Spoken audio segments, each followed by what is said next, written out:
بندہ برا، محفل اچھی تو بندہ اچھا۔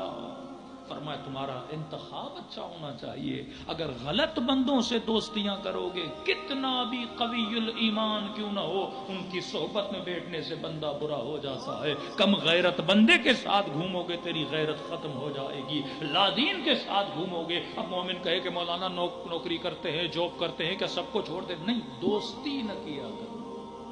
لین دین الگ بات ہے، کاروبار الگ بات ہے، ان کی محفلوں میں بیٹھا نہ کرو، ان کی باتیں نہ زیادہ سنا کرو۔ اسی لیے فرمایا اگر کوئی بندہ مثلا غریب ہے، علی منع کرتے ہیں، فرمایا امیروں کی محفلوں میں نہ بیٹھا کرو، کیونکہ تو غریب ہے، امیروں کے کروڑوں والی باتیں سنے گا۔ تو فرمایا کسی کے بڑے گھر کو دیکھ کر اپنی جھوپڑی کو تباہ نہ کیا کرو۔ محفل بری تو بندہ برا، محفل اچھی تو بندہ اچھا۔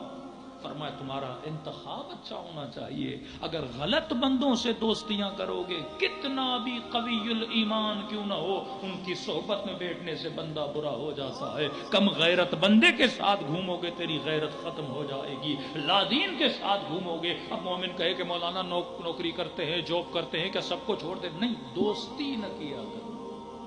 لین دین الگ بات ہے، کاروبار الگ بات ہے، ان کی محفلوں میں بیٹھا نہ کرو، ان کی باتیں نہ زیادہ سنا کرو۔ اسی لیے فرمایا اگر کوئی بندہ مثلا غریب ہے، علی منع کرتے ہیں، فرمایا امیروں کی محفلوں میں نہ بیٹھا کرو، کیونکہ تو غریب ہے، امیروں کے کروڑوں والی باتیں سنے گا۔ تو فرمایا کسی کے بڑے گھر کو دیکھ کر اپنی جھوپڑی کو تباہ نہ کیا کرو۔